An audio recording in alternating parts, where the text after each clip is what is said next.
لکه زه دا نه یم چې یو سړی د ښځې سره ګپ شپ نه لګوي او بچو سره حدود وکړي، یعنې یو ټیم د ګپ شپ ته یې ودې لګو ودې خاندو سعید بیا لږ ساعت غلی کښېنه، دې د لاسه به دې په کور کې مې عزتي، بچو سره هم یو وخت ګپ ولګوه وخانده ټوغې وکړه، بیا کوم خبره د ضرورت ته هغه ورته وکړه، بیا داسې کله غلی هم کښېنه، دې سره به دې عزتي. دا چې د ښځې سره سهار ماښام لګوي یا ښځه به وي دا مزه دا وکړي چې ښځه درنه بیا پټېږي وایي ده لره دماغ راوبهولي، هغه بیا مزه وکړي، او چې بچي درنه پټېږي وایي دا د خبرو مشین دی، یو غر ولي او بل غر ولي. که چې د سهار نه ماښام پورې ته خبرې کوې څه ګډې وډې به پکې نه وې، لکه د اکثر ملګري چې دا ټلیفونو کې دی دې ځینې د ښځو ته دا مسافر کینټه دوه درې څلور لګي او غوږ کې هغه شی پروت، زه اکثر دې ملګرو ته اوس دی وایي څه، یعنې د ضرورت خبره دا ده السلام علیکم وعلیکم السلام څنګه یې ښه یې مور پلار ښه دي ښه دي بچي ښه دي او ښه دي ښه پلانې ماشوم بیمار شوی باره کې خبره وشوه سکول خبره مدرسې خبره خرچې خبره وشوه 10 منټې پوه لګي پاو ساعت پوه لګي په خبرو 20 منټې ولګي کینټه دوه درې څلور کړله کړله کړله کړله کړله کړله دې به ګډې وډې نه وایي دې دا ښځه به ګډې وډې نه وایي لازم به یې وایي لازم به دا د دروند سړي صفت نه دې سره هم ګورې د سړي سړي چې کسان وایي چې موږ باندې خبرې باندې خبرې کوي یو ځای ته د فایدهمنې خبرې وایي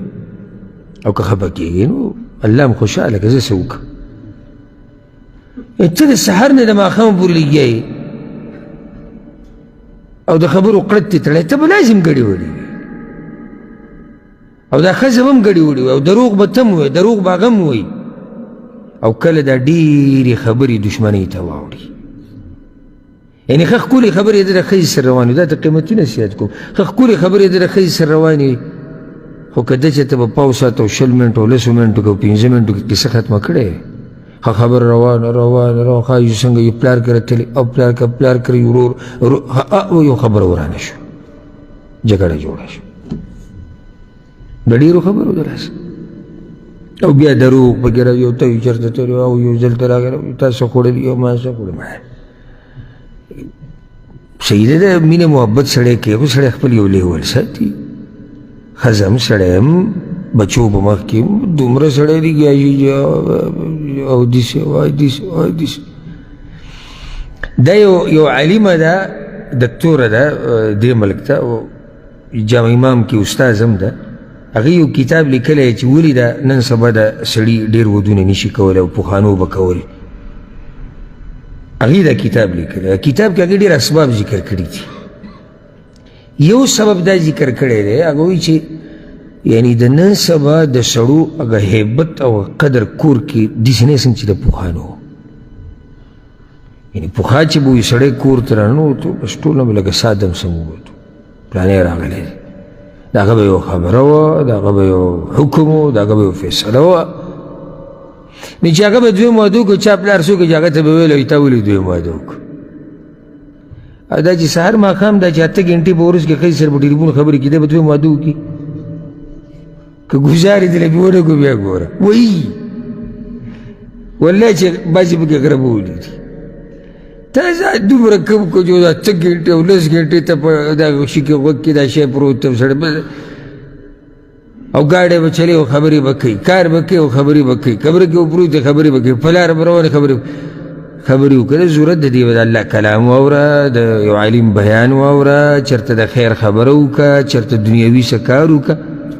پوه شوي به که نه نو علي بن ابي طالب رضی الله عنه وایي چې عقل پوره شي خبرې کمې شي او اخرنۍ خبره به دې ختمه کړو لکه د بعضو کسانو ته چې وګورو ډېرې مسلې ورته جوړې شوي په مسلو کې یو مسله دی چې سړی ډېرې خبرې کوي نو د هغې رد عمل راشي لکه یو سړی لګیا دی د خبرو قړت یې تړلی دی او پای کې یو ګډه وډه خبره وکړه مخامخ سړي سره وران شو هغه ورته کنځلې وکړې